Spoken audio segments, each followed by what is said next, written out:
நான் உங்கள் ஐஏபிபி ப்ரோ முனுசாமி. நம்ம வெயிட் லாஸ் ஜேர்னி ஆரம்பித்து அதில் நிறைய பேர் ஜாயின் பண்ணி அதில் நிறைய பேர் நம்ம ரிசல்ட் கொடுத்துருக்கோம். இப்போ நம்ம கூட என்னுடைய கிளைண்ட் வந்து பார்த்தீங்கன்னாக்கா 74 கிலோவில் வந்து நம்ம கூட ஜாயின் பண்ணாங்க. இப்போ எப்படி இருக்குன்னு அது கண்டிஷனாக அவங்களே வந்து அதை பற்றி பேசுவாங்க, கேளுங்க. ஹாய், என் பேர் ராஜி. நான் ரீசெண்டாக வந்து 90 days ட்ரான்ஸ்ஃபர்மேஷன் ட்ரைனிங் சேர்ந்துருக்கேன். இங்கே என்னோடய ஹஸ்பண்ட் தான் இதை ரெக்கமெண்ட் பண்ணி இங்கே வந்து ஜாயின் பண்ணி விட்டாங்க. அண்டு நான் இப்போ வந்து முனுசாமி அண்ணா கிட்ட தான் ட்ரைனிங் எடுத்துகிட்ருக்கேன். நான் ஜாயின் பண்ணும்போது 74 kgs இருந்தேன். இப்போது வந்து ஆல்மோஸ்ட் 10 days ஆகிடுச்சு. இப்போ வந்து 72.4 இருக்கேன்.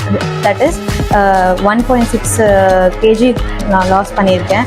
ஸோ இது ஒரு 10 daysலேயே இவ்வளோ டிஃப்ரென்ஸ் இருக்கும்போது எனக்கு ஒரு நல்ல ட்ரஸ்ட் இருக்குது. நான் சீக்கிரமாக குறைச்சிடுவேன், என்னோடய கோல் வெயிட்டை நான் ரீச் பண்ணிவிடுவேன்ற நம்பிக்கை வந்துடுச்சு.